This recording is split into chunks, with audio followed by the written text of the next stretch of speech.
Olá, tudo bem? Eu sou o Dodô e estou começando mais um episódio do podcast Garras no Meu Sofrer, podcast de onde conversar sobre o melhor time do mundo, o Clube Atlético Mineiro. Toda semana tem episódio novo, se acompanha nesse projeto e deixe seu comentário sobre esse episódio. Hoje temos falar de uma vitória do Atlético de 1-0 contra o Godoy Cruz lá na Argentina. Uma vitória salvadora que classifica o Atlético aí para a próxima fase da Sul-Americana. Então podemos comemorar que o Atlético está avançando na Sul-Americana, mas os nossos fantasmas continuam vivíssimos, né? É mais uma partida que o Atlético não jogou bem, ou seja, os jogos contra o Flamengo na Copa do Brasil e no Brasileiro são os únicos jogos que o Atlético jogou bem na volta do Mundial, são os únicos jogos em que o Atlético mostrou futebol, o que é muito perigoso porque estamos vendo aí o futuro repetir o passado, ou seja, o Atlético vai avançando nos mata-matas e vai brigar para não cair no Brasileiro. O próximo jogo contra o São Paulo é porrada, porque tem a desculpa dos jogos contra o Cruzeiro no mata-mata, o jogo pré-Cruzeiro, o jogo no meio das partidas contra o Cruzeiro e o jogo depois do jogo contra o Cruzeiro são jogos que provavelmente o Atlético não vai jogar nada no Brasileiro e não vai pontuar, ou seja, o perigo do rebaixamento é muito real. E a gente precisa falar disso porque a gente não vê futebol no Atlético, a gente não tem nada no Atlético, né?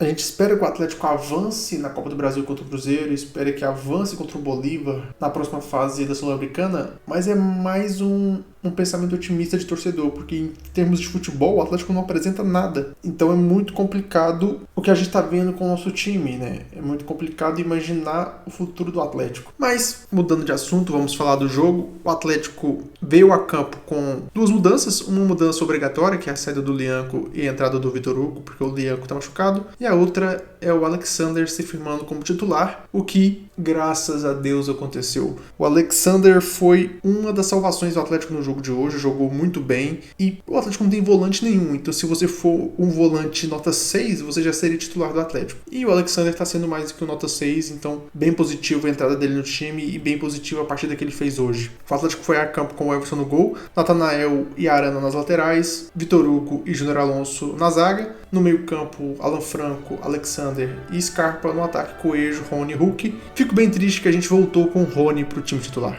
De fato, o Rony não é um jogador de futebol, ele é muito fraco.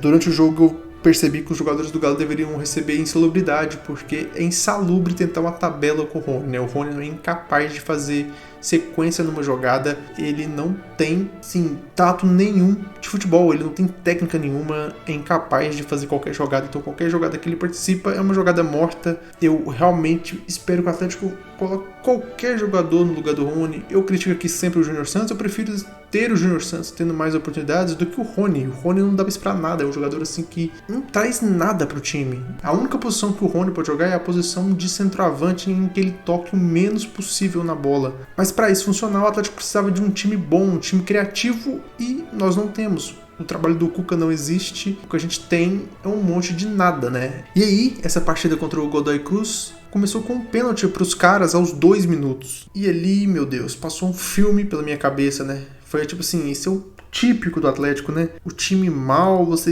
na esperança que ele vai responder, e aí ele já toma uma patada já no início do jogo. Mas felizmente o lance foi anulado, foi realmente bem anulado, e esse gol poderia ter mudado completamente o panorama da partida, mas felizmente não aconteceu o pênalti, então não aconteceu o gol. E foi mais uma partida muito ruim do Atlético no primeiro tempo. O Godoy Cruz teve boas chances e teve espaço para criar boas chances. Aquela marcação arame-liso do Atlético continua firme e forte no primeiro tempo. O Galo não sabia se defender e não conseguia acertar o passe decisivo para os contra-ataques. Então foi o primeiro tempo assim que o Godoy Cruz teve boas chances e o Atlético não criou absolutamente nada. Ali por volta dos 35 minutos, o Godoy Cruz perdeu uma grande chance de cabeça em mais uma falha de Júnior Alonso, que vem falhando com regularidade, um dos principais responsáveis da derrota na Copa do Brasil para o Flamengo ano passado.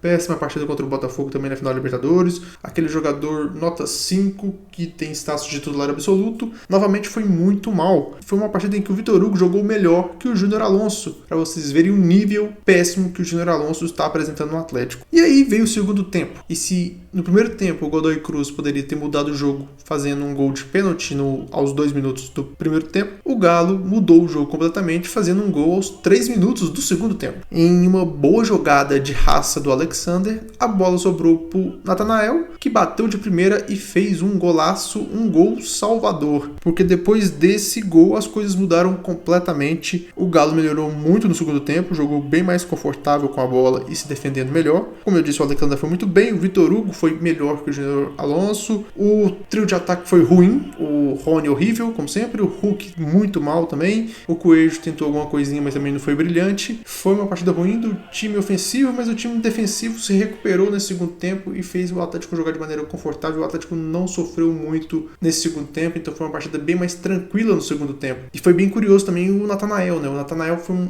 dos piores jogadores do Atlético no primeiro tempo. Ele é um jogador muito fraco, muito limitado, ele lembra muito o Guga, né?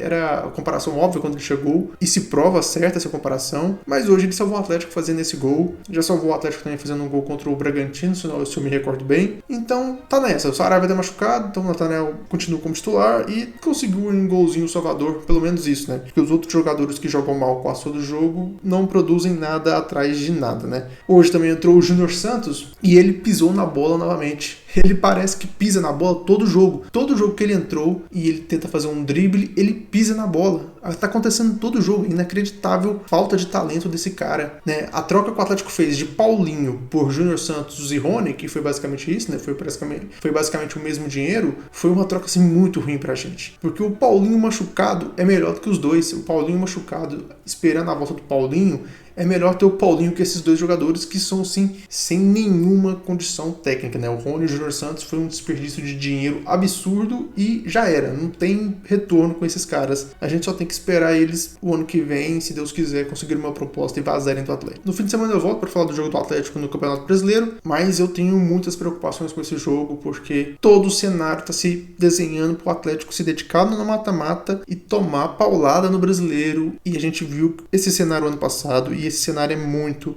perigoso. Então, enquanto não fizer os 45 pontos no Brasileiro, eu vou ficar extremamente preocupado. E vou falar disso em todo episódio. Mas por hoje é só. Eu fico por aqui. God bless e good night.